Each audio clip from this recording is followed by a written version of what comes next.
listener of this program stopped me on Fifth Avenue yesterday, carrying all kinds of packages for delivery. And I'm only sharing that part so that you can know I'm talking about him right now.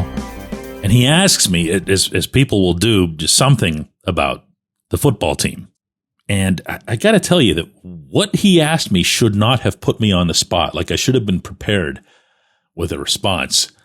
And I wasn't. And I'm going to share with you what that was and why it was. Good morning to you. Good Tuesday morning. I'm Dejan Kovacevic of DK Pittsburgh Sports. This is Daily Shot of Steelers. It comes your way bright and early every weekday if you're into hockey and or baseball. I also offer daily shots of Penguins and Pirates, the other two teams in town that I cover. Hope you'll give those a chance as well.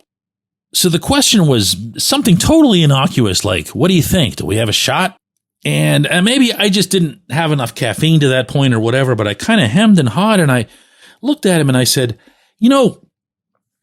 ask me after I know where Jalen Ramsey is playing. I don't even know why I answered that way. His face kind of tilted a little bit, like, what? And the more I thought about it, and now I started elaborating, and poor dude's standing there holding all these packages. But the longer I began to rattle, the more it made sense. And here's why. This defense needs to have its fangs back. And that can come in so many forms. In fact, it should come in so many forms that by the time it happens, we aren't even 100% sure which form mattered more than the other one. So I'm going to start with one premise here, and that is that if the Steelers are going to take some special step in the 2025 season, it'll be defensively. Yes, the offense has to do its part. I don't believe that the offense needs to be something that's super special. I believe that that is the case of the defense. I'm not saying that they will be. I'm saying that they would need to be. And for that to happen, they are going to have to get back to getting after the other team in the backfield without counting entirely and shamelessly on TJ Watt to do so. Lots of different ways they can, right? Derek Harmon can show everybody why he's the impact first rounder that the Steelers are expecting that he'll be. And by the way, bang, like instantly. Keanu Benton can show everybody that the Steelers are making some kind of mistake in underestimating him if they choose to leave him off the field in favor of Harmon when they go with two down linemen, the other, of course, being Cam Hayward. Pressure from the inside, pressure from the middle can make all of the difference when it comes to chasing people around in the backfield. Why? Because you force them to choose a direction. You force them to say, TJ Watt's over here, and Alex Highsmith's over there. I probably should just get rid of this football. Patrick Queen and the inside linebackers can be utilized, gasp, in some kind of blitzing roles from time to time. And I was about to say that nobody from the secondary ever does that either, except that now you have Ramsey on your roster. There's still no word, and there's not going to be word until we get to Latrobe as to where he'll play, or at least where he'll play most often. Here's one small, insignificant vote for Ramsey staying at slot corner. I'm going to give you a couple of reasons for that. This past season in Miami, out of 1,027 total snaps, he logged 728 of those as the boundary corner. But he also logged 185 in the slot and 80 in the box.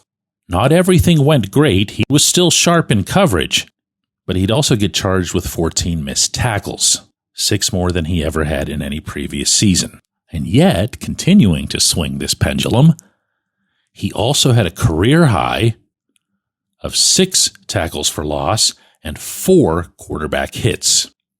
Second reason, I don't want him at safety. I know that comes up, and I know that's going to continue to come up, and maybe it'll even come up in Latrobe. Maybe the Steelers will see some kind of opportunity to generate the second great phase of Ramsey's career and shove him, I don't know, way back in center field like they had Minkah Fitzpatrick. And to that I say no thanks, because I'm tired of watching really supersonic, illustrious, elite defensive backs lining up 65 yards off the ball.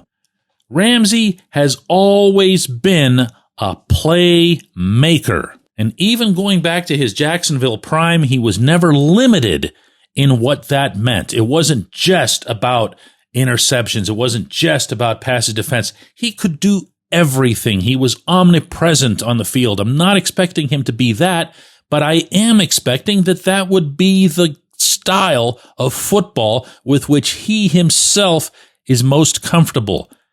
Great. Use him in that way. Bring him right up front. Let him show the teeth. Let the other quarterback think about having to face Ramsey. Better yet, let the other quarterback have to occasionally flee Ramsey. Mix it up. Become more dynamic. Reinstall some Dick LeBeau-ishness to this defense. And when we come back, J1Q.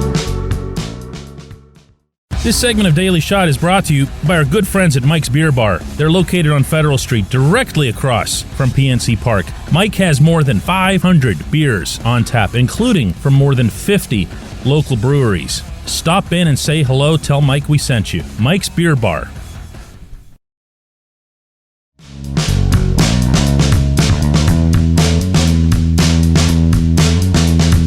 Time now for J1Q. Chase asks, does the fact that TJ Watt was misused during that playoff game in Baltimore, as well as the misuse of Minkah Fitzpatrick all season, give you pause as to the quality of the Steelers' defensive coaching? And if so, what does it mean for the upcoming season? I'm going to take your question literally, Chase, and say, no, it does not give me pause. I was given pause on this subject a long time ago, my man. Listen, there are a lot of goofy narratives out there about the Steelers, specifically related to Mike Tomlin, things that get discussed or blown up probably more than they should. Just as an example, the non-losing seasons, which is just a non-thing in Pittsburgh. It's certainly a non-thing for the Steelers. It gets discussed by media people who don't cover the team.